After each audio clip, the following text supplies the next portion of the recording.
turning 65, I felt like I'd lost everything. I felt like I lost my job, which I loved, felt like I had a really satisfying career. I didn't see a future for myself, except a miserable, sick old age. And I was lonely. I was depressed as all get out. And I just really took a downhill slide. Valerie, how did you find Carnivore? It was about a year ago. I was listening to YouTube videos, which I'd done for several years. And I had followed Ken Berry kind of on and off. And he said something about the carnivore diet. And it was like being struck by lightning. I just couldn't believe my ears because, I'd read his book, Lies Doctors Told Me, or, the title, something like that. And, I thought I knew what he was about. And so this just came out of the blue. And it really grabbed my attention because I think it was in about 2018, I'd had kind of increasing medical problems. And I think I don't truly remember exactly how keto or low carb came to my attention, but, I'd heard somebody talking about it. And I heard about fasting, and I listened to Jason Fung. And that was the first thing, listening to his series on obesity really got my attention. And so I was already in YouTube listening to him. I came across a YouTube low carb conference of some sort that he was speaking at. And then that introduced me to other people. And then, it just kind of mushroomed out. And so in about 28, like between maybe 2016 and 2018, 2019, I'd just been having more and more and more medical problems. When I look back now, I can really see my insulin resistance started probably from a pretty early age. And, so I've got decades of, medical problems, being hospitalized, having surgeries, being on various medications. And one of my cousins, who was a few years older than me, had a stroke in March 2019, and then he died a few weeks later.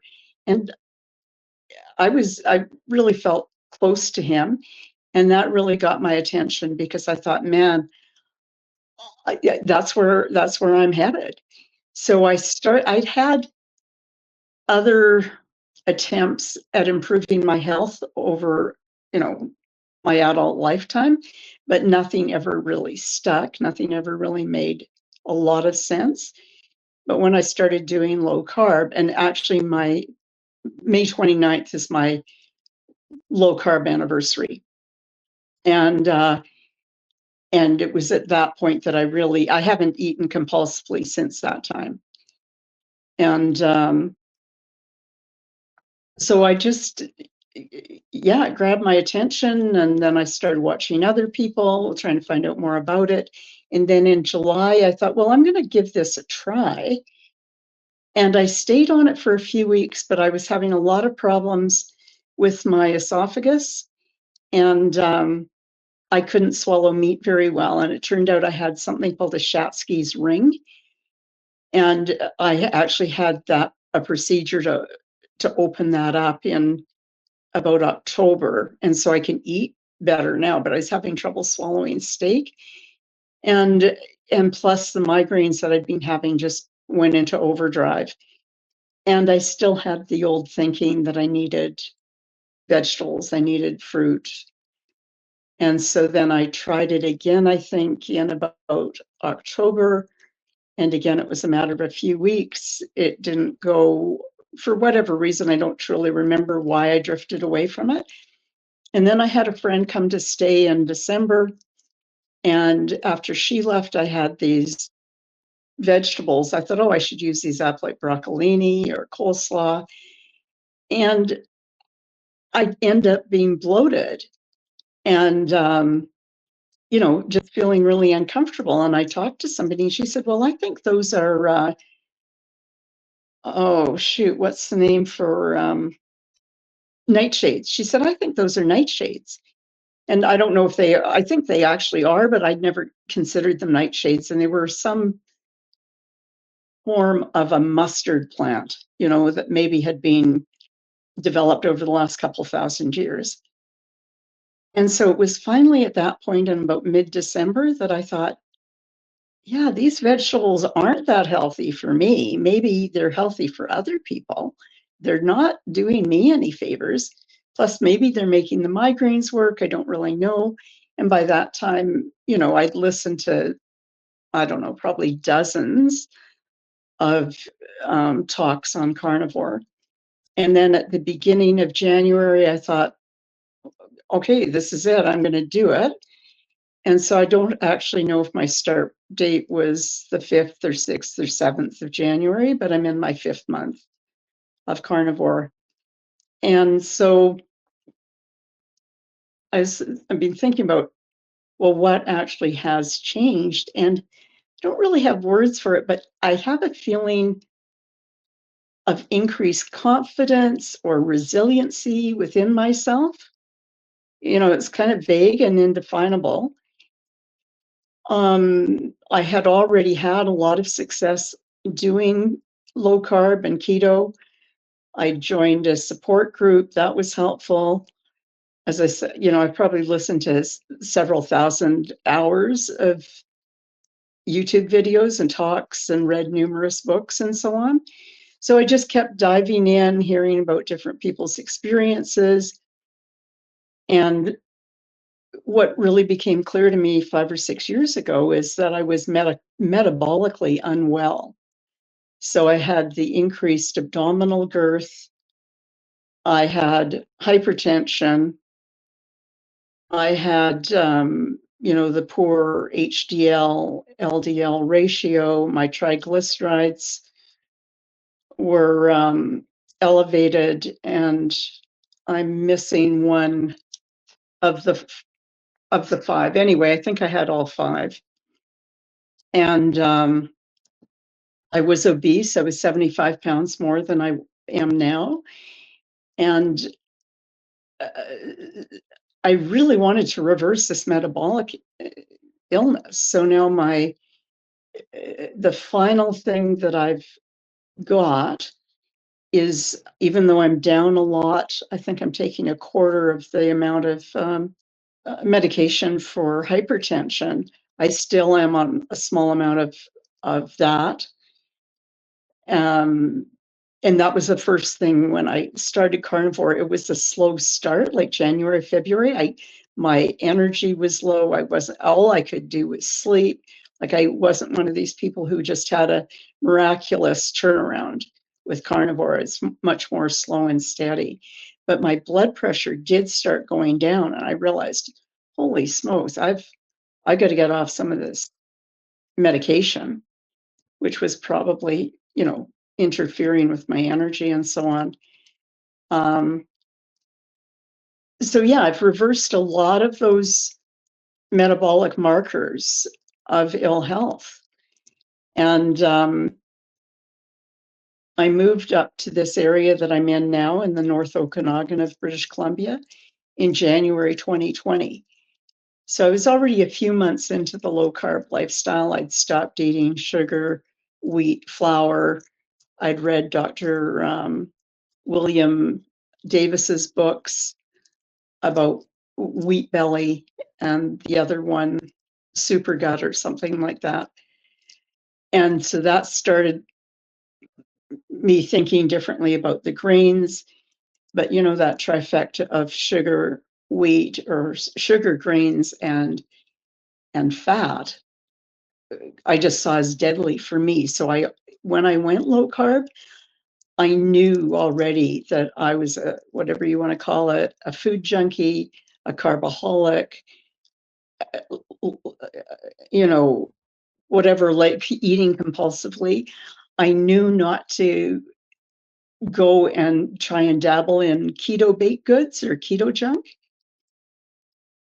So you know, that just never made sense to me. I thought, no, if I have keto ice cream, I'm going to eat gallons of keto ice cream, right? Or whatever keto treat it was going to have the same impact on me because I don't have an off switch when it comes to that stuff. And similarly, I didn't really care for aspartame or the sugar substitutes. I did chew gum. Probably it took me a couple of years to stop chewing this gum, and it had xylitol in it. But really, I just went for eating nutritionally, not for sport or not for. It wasn't just eating for the fun of it.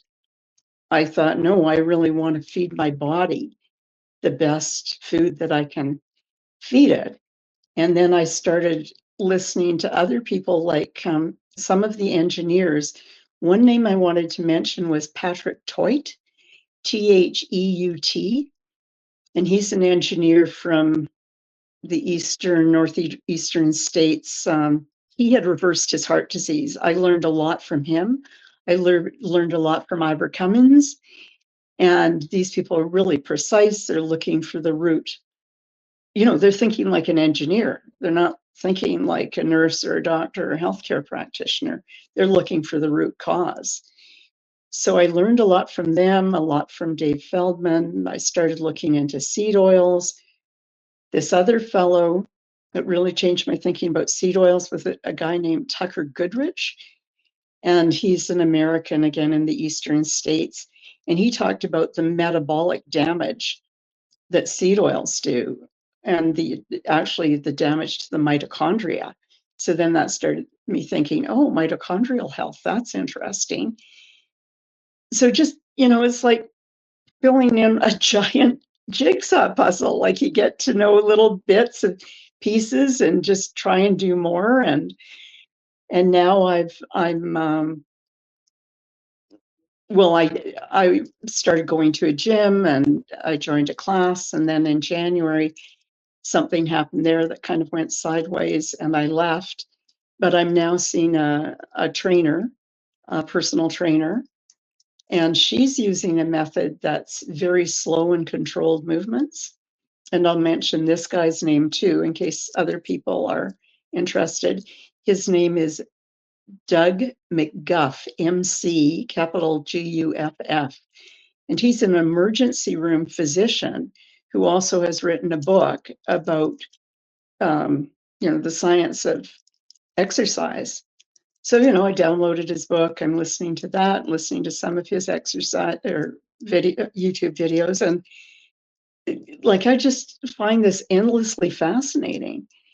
And, I'm now understanding things at a deeper level and wanting to understand more. And there's a lot that I don't understand. And I think that's okay. Like, you don't have to be a scientist to eat healthier. But I really didn't ever equate all of my considerable health problems with the way that I was eating. And I was always quite dependent on the healthcare system. I thought they were going to solve my problems. They're Yes. just not set up to be solving problems, right? They're set up to be masking them.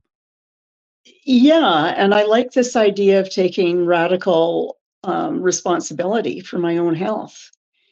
So I moved from Vancouver up to the North Okanagan here in British Columbia in January 2020. And within a couple of months, COVID hit.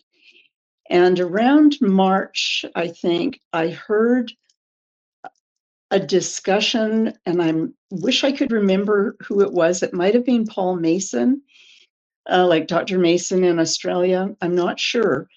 But this discussion, these people, these two men were saying, whatever you do, if you're metabolically unwell, get well. If you're a smoker, quit smoking. And they're talking about the things that I could actually do to improve my health. And so that just, I thought, oh, okay, this is something that I can control, because one of the consequences of moving up here is that I don't have a GP.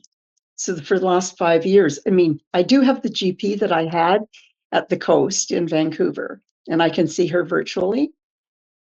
And but there's a real shortage of there's no walk-in clinic here in Vernon. You have to either go to urgent care, you have to go to another city. I thought, no, I'm on my own. And uh, and besides, things that were inaccessible before became more inaccessible. So I thought, no, I'm going to do everything that I can. And I'm in much better health now, even though I'm 5 years older.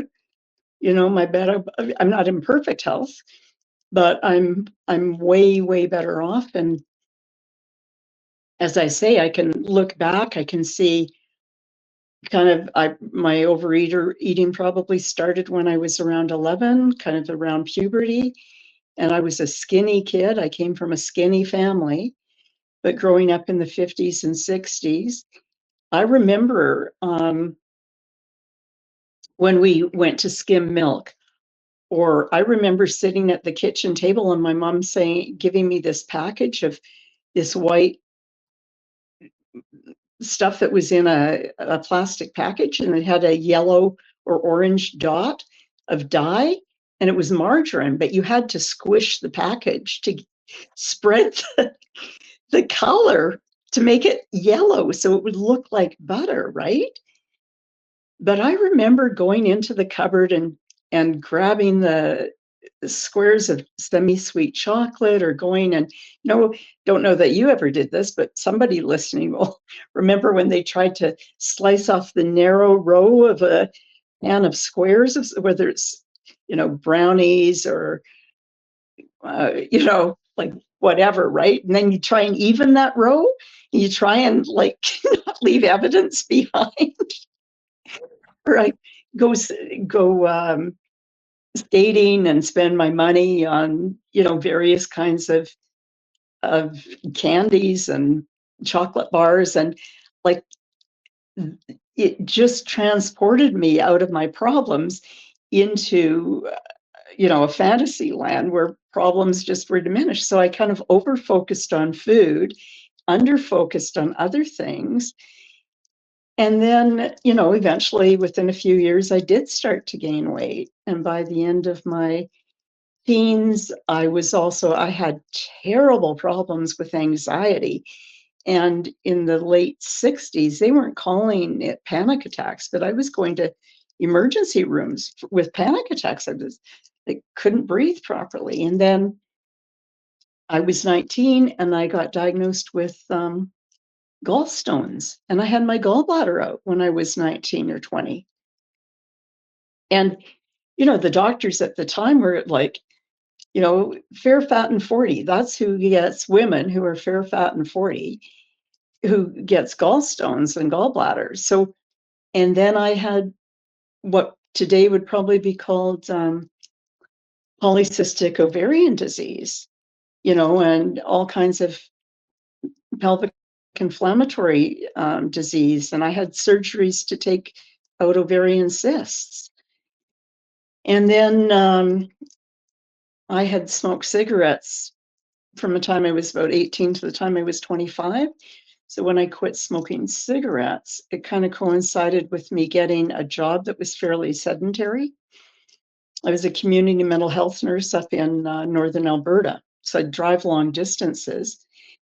So between quitting smoking and doing a lot of driving and having these long winters, and I just got heavier. And then I started getting very, very depressed. Oh, and also what happened in my early 20s was I started getting migraines. So I've had migraines for 50 years. And then, so then I realized, oh, I can't live this far north. I've got to go. And I relocated to, the coast, the south coast of like near Vancouver, Victoria area. And I lived there for 40 years until I moved to where I am now. But all of these problems just kept compounding. And then I met my husband when I was about 29, and he had never been able to tolerate meat. He'd tell the story of, hiding the hot dog and going and burying it in the backyard as a kid. Like he just had an aversion to meat. So then that influenced me, of course, because we were living together and we were eating fish still. So kind of pescatarian, and then transitioned into vegetarian. And I was vegetarian for probably 18 years or closer to 20. And then, my medical problems just kept compounding. I had thyroid problems, hypothyroid. I had blood pressure problems in my 30s. I was anemic. And I had 3 pregnancies. And with each pregnancy, I just gained more and more weight and then had trouble taking it off. By the time I was in my early 40s, I had fibromyalgia.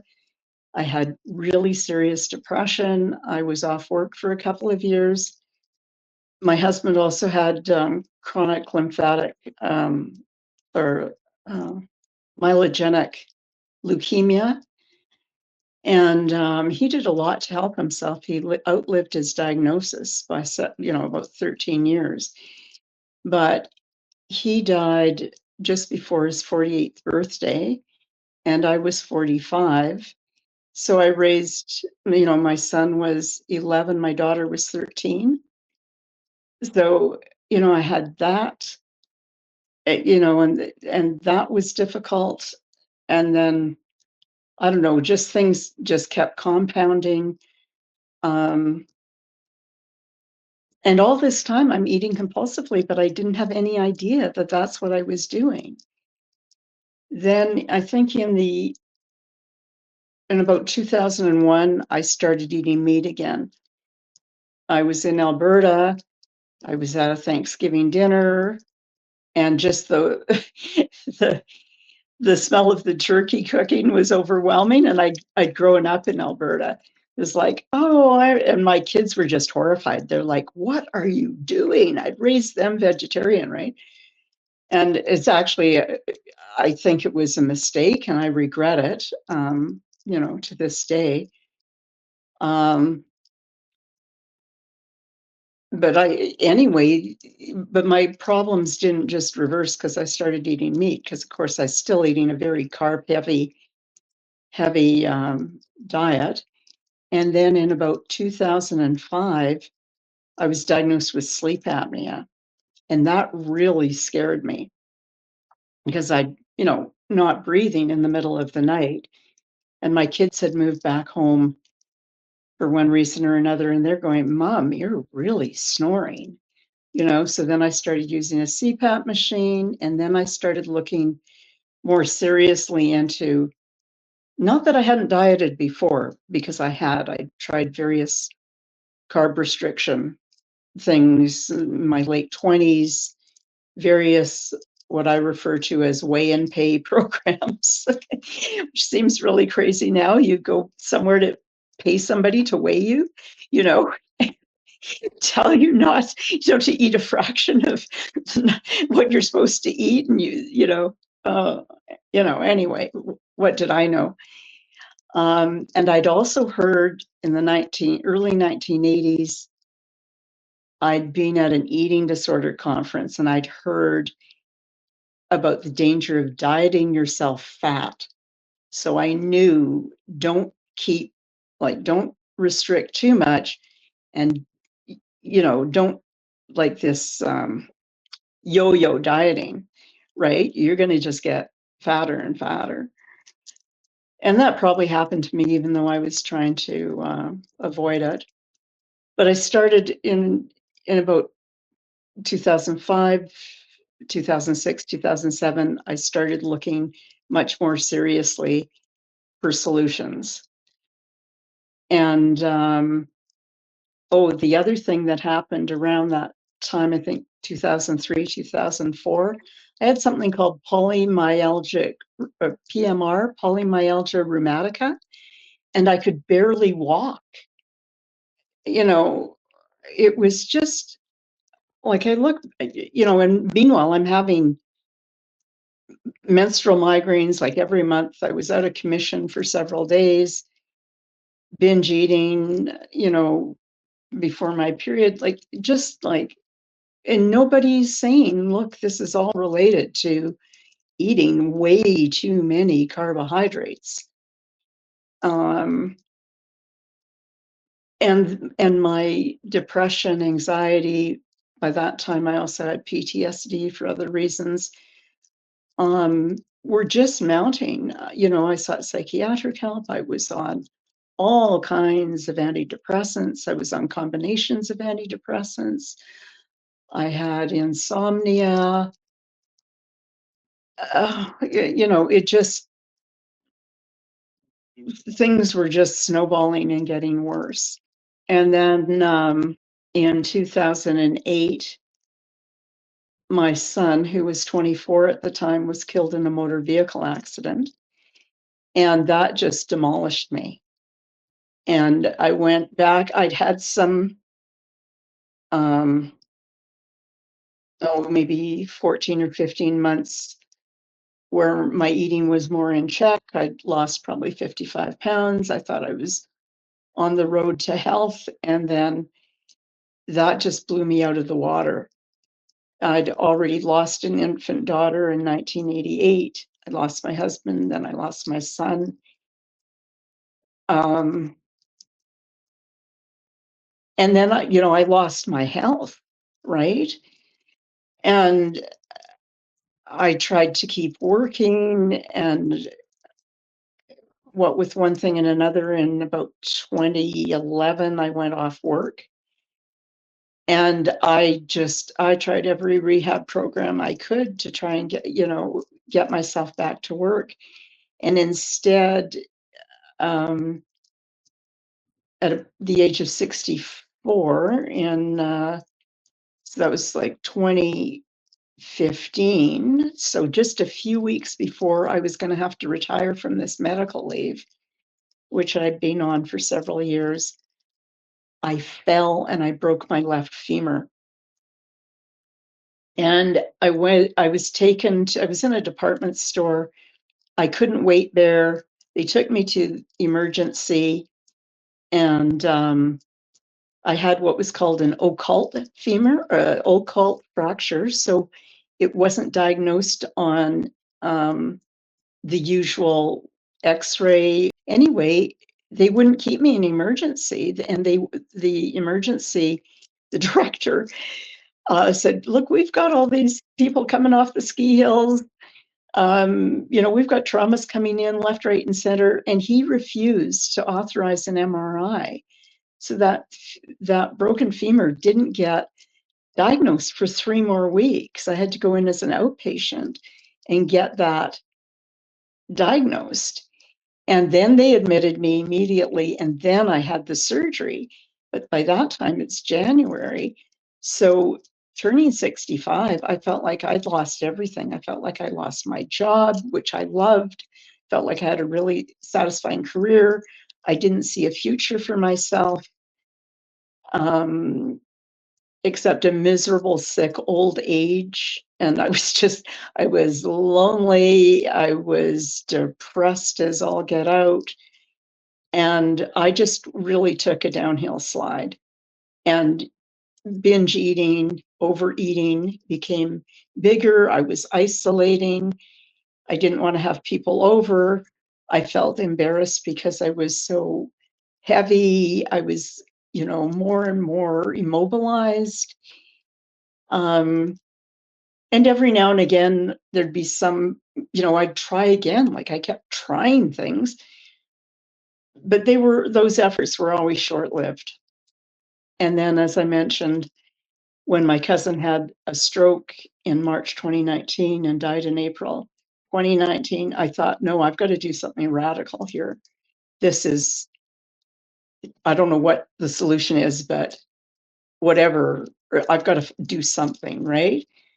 And that's when I tapped into the fasting, the low carb world. And then, as I said, about a year ago, I heard Ken Berry talk about carnivore. And then, about 5 months ago, really started seriously for myself. And I do feel I feel a renewed energy. I feel renewed hope. I feel like my life is worth living. I think one of the things that, like, I'm not on any antidepressants anymore. I haven't been on antidepressants for a couple of years, which is huge because, of course, they just make you fat. They make you want to eat more. And I thought, well, what do I want to save my life? Or, I didn't think I had a choice. I thought I had to be on antidepressants to treat that level of depression that I had, right? So, here I am a few months into Carnivore, and my last, I very seldom have cheese. Um, I've had it maybe 4 or 5 times in that many months, and I don't have it at home anymore. Occasionally, I'll have it on a burger if I'm out, a beef patty. I eat mostly beef, butter, bacon, and eggs. I did discover that there were meatballs that I had had bought for the last several years. And it turned out they were gluten-free, but they weren't bread-free, so I cut those out a few weeks ago. I never thought I'd be able to cut out dairy, but, I'm really, for the most part, not eating dairy. I do still struggle with drinking tea. I don't drink coffee. I haven't drank coffee for 35 years. But I drink black tea, and I know that that has to go. So I'm not making it at home anymore, but Canadians will recognize Tim Hortons as the name of one of our favorite coffee shops here in Canada. So I do, have probably a tea a day with a couple of things of cream in it. So I have that limited amount of dairy. But I'm really interested in this concept that I hear Anthony Chafee talk about, which is the last 5 or 10% will get you 100%. And so, I don't know if I'm at 98% or 95%, but I'm most of the way there. If I can get rid of the tea, I think that would help my migraines.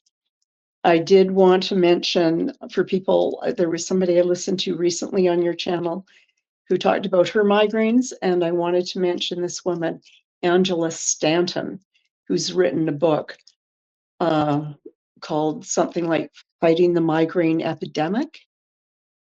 And she, again, uses like a carnivore diet and balances electrolytes. And one of her things is tea is way too dehydrating.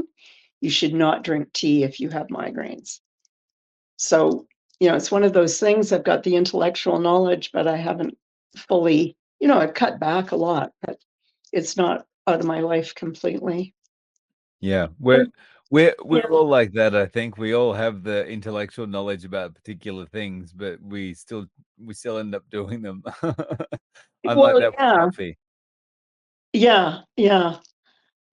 So I think those are the main things, like I moved better. I think that was one of the things that happened pretty early on with keto. I don't have the body pain that I have, even though I still have migraines. They're not as debilitating. I also went through a period of time several years ago, like at my lowest, where I had a lot of dizziness and balance problems, and that's receded to a large extent. How is the sleep apnea and fibromyalgia? Well, the fibromyalgia, I very seldom have a flare up. And again, that is a food related thing. If I inadvertently have something that has maybe a spice in it, or, something that I normally wouldn't have. MSG, I'm terribly reactive to, I had a steak spice maybe it was longer than that ago. And it turned out it had MSG in it, which just, really sent me off the deep end. but mostly I don't have fibromyalgia symptoms.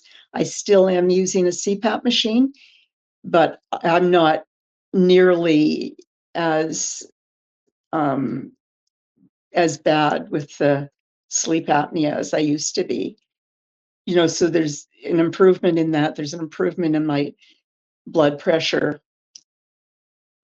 My my blood sugars are good. My HDL, LDL ratio is good. My triglycerides are great. My doctor's really happy with my blood work.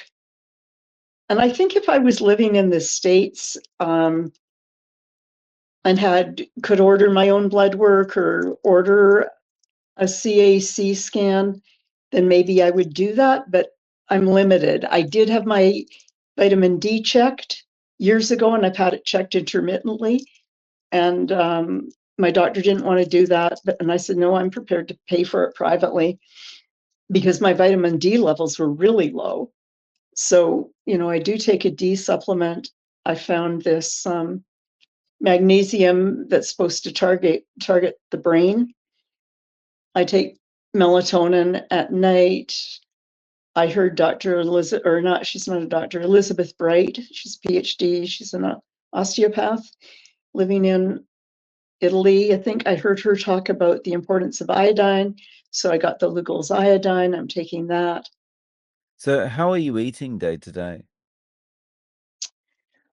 Well, at times I've done OMAD when I was starting out, and I've heard from people like Elizabeth Bright and Angela Stanton that, in their opinion, it's an unnecessary stress on the body, and particularly if you have migraines, you should eat more regularly.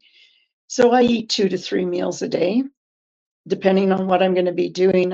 I've got an all-day um, thing that I'm doing tomorrow. I'll probably eat before I go. I'll probably have bacon and eggs before I go, eat at lunch, and then have something late afternoon. Another person I've learned a lot from is Ben Bickman. He says, eat your last meal like late afternoon. I don't find that that's always possible. So I feel like I probably could be more regular with my meals, but I'm not hungry. Like, I love this way of eating because, if I miss a meal, I, or, it's no big deal, right? Like, I'm eating for nutrition. And I still have probably, I don't know if I have 20 or 25, 30 pounds on me that I'd like to lose eventually, or what I'm really working on now is body composition. But yeah, I just keep my food really simple: beef, butter, bacon, and eggs, 2, sometimes 3 times a day. Nice. And so how would you recommend someone start with carnivore? Well, what I found useful was identifying my trigger foods. The foods that if I started eating, I couldn't stop eating. And so eliminating all of my binge foods, my trigger foods, like identifying them, and that's what I did. Like, all of those foods that were sugar, wheat, and fat of some sort, I got rid of. And then I got rid of the potatoes, the rice, the grains, and I did it stepwise. The thing I found really helpful that I learned, I think, early from Jason Fung was at the importance of adding fat for satiety. And so, instead of milk in my tea, I started adding cream in my tea. And that meant I didn't have to eat as often. So I found like that concept of satiety was really important. And then I think he also talked about bacon and eggs for the first couple of weeks for the same reason, right? And then you get over the worst of the withdrawal, watch your electrolytes. I think it's really useful to have a support group, people that you can talk to. I live, I'm living in a house where my family also lives, but I've got my own suite. I'm doing my own cooking so I don't have to accommodate to anybody else. That makes it easier. But whoever you're living with, if you can get them on side, or like I kind of I heard this concept a number of years ago that you see your kitchen as a sacred space. So you get rid of the junk food, detox your kitchen, detox your house. Don't have little pockets of treats that you can go and get. I think that's helpful. And there's, like educating yourself. Um, I'll probably be listening to YouTube videos for the remainder of my life. I keep learning stuff every day. I learn something more, or listen to other people's experience, join a Facebook group, or I joined, uh, I'm a member of Dr. Westman's Adapt Your Life Academy. I've taken a number of his courses. And, so there's a supportive community in that. And I have other, like peer support is important. And I think a lot of the YouTube influencers, whether it's Dr. Barry or Chafee or Kilts or many, many people, they have a built-in peer support. And if you can afford to do that, become a Patreon of somebody's channel. I did that with Ivor Cummins, for a few years, and then I switched to Dr. Westman. But and at some point I maybe switch out of that into a more pure carnivore one. But even Dr. Westman, I did a refresher course with him in January, and in one of his YouTube talks in December, he said, "You don't need to eat plants." And I think that was the switch for me. It was like, oh, okay. Because I think the hardest thing to change was my thinking. Like I'm so conditioned to think I need whatever I think I need. And it's just not true. I really I don't even need the vegetables. I get everything I need from the meat. And I probably don't even need eggs. I probably just eat, except that are handy, and you cook up something quickly and they add variety.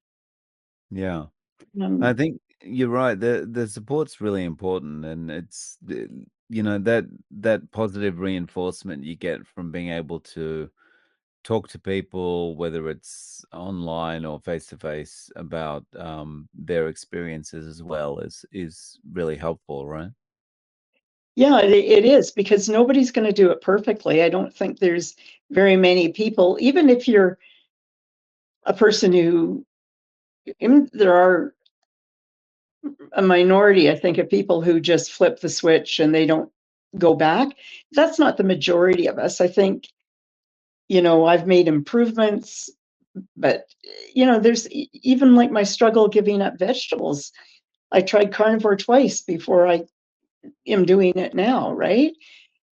It's hard to change all of that thinking and decades of you need this or you need that, or it's behavioral change. And I mean, I think I must have quit smoking. I don't know if it was 7 times or 9 times before I finally stayed quit. And coffee, it must have been scores of times that over years, it took me forever to quit coffee. And now it's the same with tea. I cut back, I don't make it at home, I only have it out. But all of those behavioral changes, and if you can muster having compassion for yourself, I think it's a good thing. Like it's not that easy being human. Right. Yeah. So, Valerie, if people want to reach out to you, how can they get in contact? Do you have a YouTube or an Instagram or anything like that? Probably either Facebook or email if they're in North America and want to talk. I'm happy to, if somebody emails me, I'm happy to give them my cell phone number and talk. I love helping people, and supporting people. I think that's is part of what gives me a feeling of purpose.